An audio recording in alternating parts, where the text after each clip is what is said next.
कई सारे स्टूडेंट के फार्मेसी के एग्ज़ाम चल रहे हैं या फिर कई सारे स्टूडेंट्स के फार्मेसी के एग्ज़ाम स्टार्ट होने वाली हैं। सो ये वीडियो बहुत ही ज़्यादा इंपॉर्टेंट रहने वाली है। आई होप आपने थंबनेल देखा होगा एंड उसमें मैंने आपको बता रखा है कि कैसे आपने पास होना है फार्मेसी में।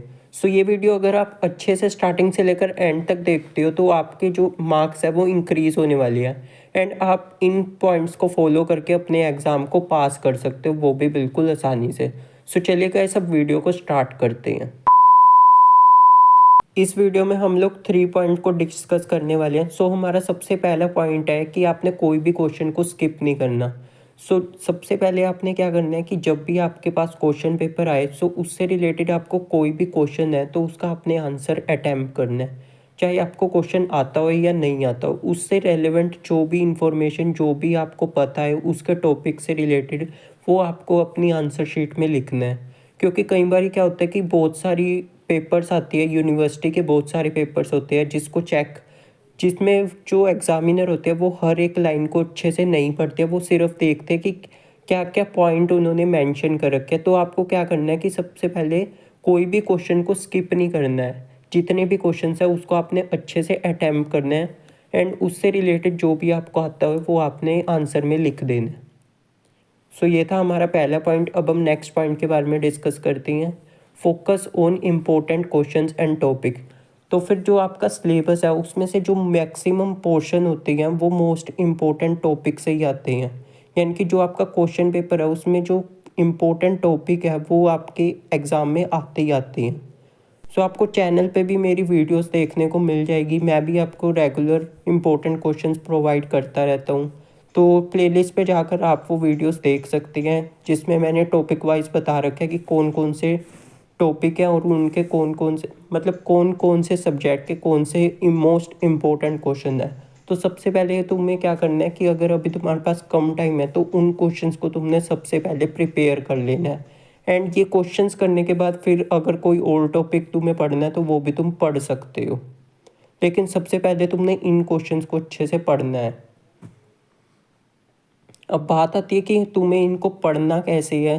सो इसके लिए तुम क्या कर सकते हो, मेरे नोट्स को भी फॉलो कर सकते हो। नोट्स मैं प्रोवाइड कराता रहता हूँ जिसमें मैं लोवेस्ट प्राइस में तुम्हें हैंड रिटन नोट्स प्रोवाइड करता हूँ। अगर तुम्हें वो नोट्स चाहिए किसी भी सेमेस्टर के तो तुम मुझे कॉन्टैक्ट कर सकते हो, या तो टेलीग्राम चैनल को भी तुम फॉलो कर सकते हो। लिंक तुम्हें जो है डिस्क्रिप्शन में मिल जाएगा।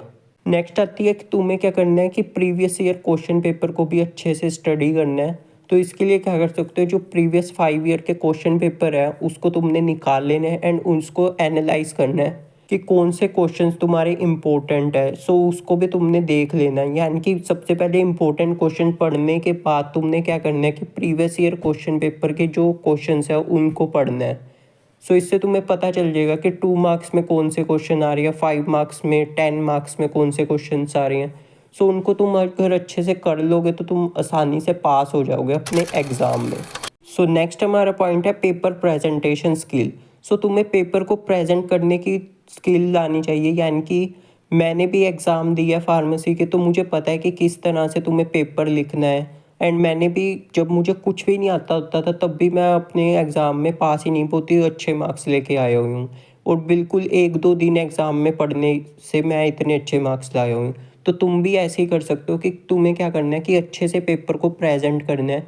यानी कि सबसे पहले तुम्हें क्या करना है कि हेडिंग बना बना के लिखनी है कि जैसे कोई भी क्वेश्चन आ रहा है, जैसे कि थ्योरेटिकल क्वेश्चंस आ रही हैं। सो उसमें तुम्हें क्या करना है कि हेडिंग लिखनी है एंड फिर उसके बाद उसके पॉइंट्स वगैरह बना के अच्छे से लिखना है। एंड अगर तुम फर्स्ट सेमेस्टर में हो तो तुम्हारी HAP है जैसे ह्यूमन एनाटॉमी फिजियोलॉजी, तो उसमें तुम्हें क्या करना है कि डायग्राम्स वगैरह अच्छे से पढ़ने हैं कि डायग्राम्स उनकी नेमिंग लेबलिंग अच्छे से करनी है एंड डायग्राम को अच्छे से बनाना है। सो उसके तुम्हें अच्छे से प्रैक्टिस करनी है, जैसे स्केलेटल सिस्टम हो गया, डाइजेस्टिव सिस्टम हो गया। सो ये सब डायग्राम अगर तुम अच्छे से पढ़ लोगे एंड उसको थोड़ा बहुत अच्छे से लिख दोगे तो तुम्हारे बहुत ही अच्छे मार्क्स आ जाएंगे और तुम में पास होने की तो गारंटी है अगर तुम डायग्राम पे फोकस करोगे। एंड जैसे टेबल्स वगैरह तो उसको भी तुम अच्छे से पढ़ना, जैसे फार्मास्यूटिक्स में डोसेज फॉर्म है। एंड अगर तुम हायर देखो तो 5th सेमेस्टर में फार्माकोलॉजी की क्लासिफिकेशन है या फिर तुम्हारे मेडिकल में स्ट्रक्चर्स हैं। सो उन सबको अगर तुम अच्छे से बना के आओगे, टेबल वाइज बनाओगे टैबुलर फॉर्म में बनाओगे, फ्लो चार्ट बनाओगे, डायग्राम्स बनाओगे, तो उससे भी तुम्हारे बहुत ही ज़्यादा मार्क्स इंक्रीज़ होंगे। क्योंकि एग्जामिनर क्या करता है कि वो पूरा क्वेश्चन नहीं पढ़ेगा, जैसे मैंने तुम्हें पहले बताया। उन्होंने क्या देखना है कि तुमने क्या क्या जो मेन मेन पॉइंट्स तुमने अच्छे से अगर लिखे होंगे तो तुम्हें आसानी से मार्क्स मिल जाएंगे। तो इस चीज़ का तुम्हें ध्यान रखना है कि तुम्हें पेपर प्रेजेंटेशन स्किल पे फोकस करना है। एंड फिर जो तुम्हारे अगर तुम्हें क्वेश्चन नहीं भी आता तो फिर भी तुम जो है आसानी से एग्ज़ाम में पास हो जाओगे। तो ये थे कुछ पॉइंट्स जिसको तुम्हें फॉलो करना है, जिससे तुम एग्ज़ाम में बहुत ही अच्छे मार्क्स ला सकते हो। आई होप वीडियो आपको अच्छी लगी होगी। तो वीडियो को लाइक कर देना, चैनल को सब्सक्राइब कर देना।